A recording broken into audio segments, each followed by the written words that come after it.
এবার ভাইয়া দেখো পাঠ্য বইয়ের 3 পৃষ্ঠার কাজ 1 রয়েছে। তো কাজ 1 আমরা সলভ করি। বলছে কি 0 1 1 2 3 5 8 13 21 এবং 34 ডট ডট সংখ্যাগুলোকে ফিবোনাক্কি সংখ্যা বলা হয়। এখন ভাই ফিবোনাক্কি সংখ্যা কাকে বলে? ফিবোনাক্কি সংখ্যা হলো ভাইয়া পাশাপাশি দুটি সংখ্যার যোগফল পরবর্তী সংখ্যা। অর্থাৎ পাশাপাশি দুটি সংখ্যা যোগ করলে যদি পরবর্তী সংখ্যা পাই সেটা হলো কি ভাইয়া ফিবোনাক্কি সংখ্যা। তাহলে সংখ্যাগুলো কোনো প্যাটার্ন দেখতে পাও কিনা। এখন ভাইয়া দেখো 0 আর 1 যদি আমরা যোগ করি সেক্ষেত্রে কিন্তু আমাদের পরবর্তী সংখ্যাটা আসে। 0 আর 1 যোগ করলে 1 হয়। আবার ভাইয়া 1 আর 1 যোগ করলে কিন্তু আমাদের 2 হয়। 2 আর 1 যোগ করলে আমাদের 3 হয়। 2 3 যোগ করলে আমাদের 5 হয়। 3 5 যোগ করলে 8 হয়। 5 8 যোগ করলে আমাদের 13 হয়। 13 আর 8 যোগ করলে আমাদের 21 হয়।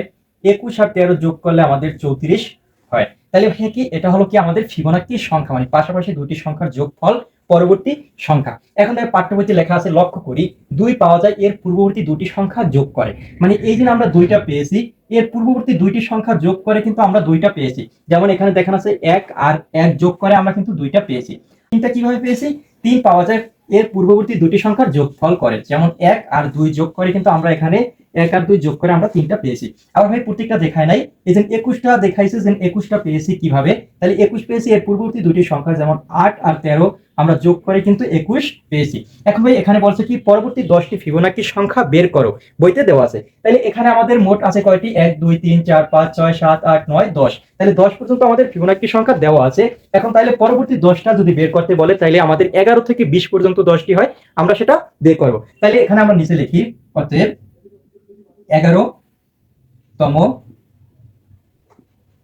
ফিবোনাক্কি সংখ্যা। তাহলে 11তম ফিবোনাক্কি সংখ্যা কত ভাইয়া? দেখো এখানে কি করছে, যে 13 আর 21 যোগ করে কিন্তু আমাদের 34টা এসেছে। এখন পরবর্তী যে সংখ্যাটা নির্ণয় করব সেটা কি হবে?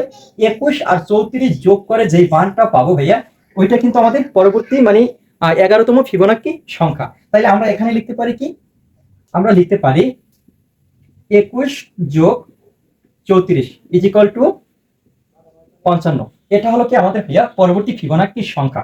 এখন দেখো এখানে যদি বুঝতে পারো, তাহলে দেখো এই দুইটা যোগ করে যদি আমাদের পরবর্তী সংখ্যাটা পাই, তাহলে আবার এখানে যদি আমরা পাই 55, তাহলে ভাইয়া পরবর্তী ফিবোনাক্কি সংখ্যা বের করার ক্ষেত্রে আবার কি করব?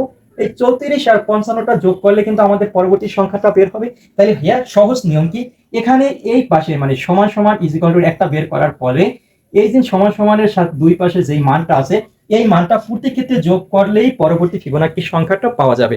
এই যে সমান সমানের দুই পাশে যেই মানটা আছে এই মান দুইটা যোগ করলে কিন্তু আমরা পরবর্তী দুটি ফিবোনাক্কি সংখ্যা পেয়ে যাব। তারপর দেখো আমরা কি 11তম বের করেছি, এখন 12তম ফিবোনাক্কি সংখ্যা। এখন কি বলছি ভাইয়া, এই সমান সমানের দুই পাশে দুইটি যোগ করলে কিন্তু আমরা পরবর্তী ফিবোনাক্কি সংখ্যাটা পাবো। তাহলে আমাদের 34 যোগ কত?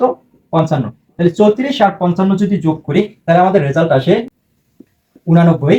এখন দেখো পরবর্তী ফিবোনাক্কি সংখ্যা বের করার ক্ষেত্রে আবার আমরা কি করব? সমান সমানের দুই পাশেরটা যোগ করব। তাইলে 13তম ফিবোনাক্কি সংখ্যা, তাইলে 13তম কত? 55 যোগ 89 ইজ ইকুয়াল টু 144। এখন ভাই আবার কি করব?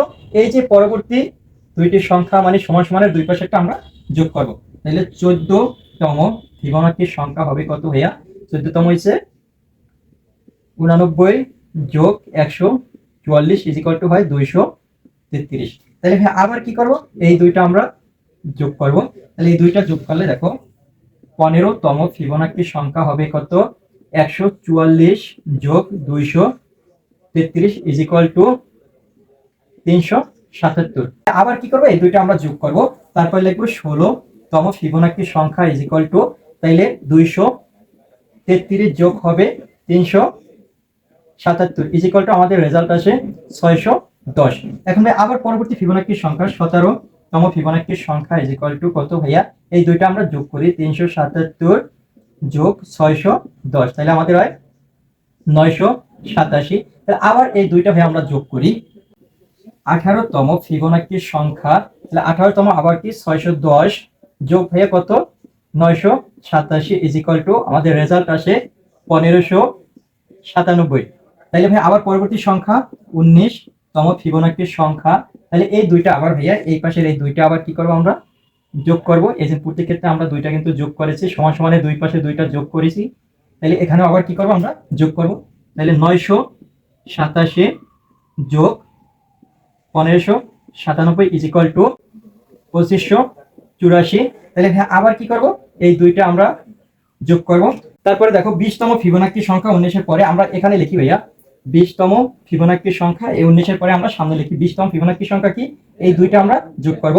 তাহলে 1597 যোগ 2584, তাহলে এটা আমাদের রেজাল্ট আসে 4181। তাহলে ভাইয়া দেখো এই আমাদের পরবর্তী 10টি ফিবোনাক্কি সংখ্যা। এখন যদি আরো বলে তাহলে আবার ভাইয়া এটার সাথে পূর্ববর্তীটা কি করবা, যোগ করবা, তারপর নির্ণয় করতে পারবা। তাহলে এখান থেকে আমরা ফিবোনাক্কি সংখ্যা কি কি পেয়েছি ভাইয়া, ফিবোনাক্কি সংখ্যা পেয়েছি 55, তারপরে পেয়েছি 89, 144, 233, 377, 610, 987, 1597, 2584, তারপর পেয়েছি 4181। তাহলে ভাই এই হলো আমাদের পরবর্তী 10টি ফিবোনাক্কি সংখ্যা।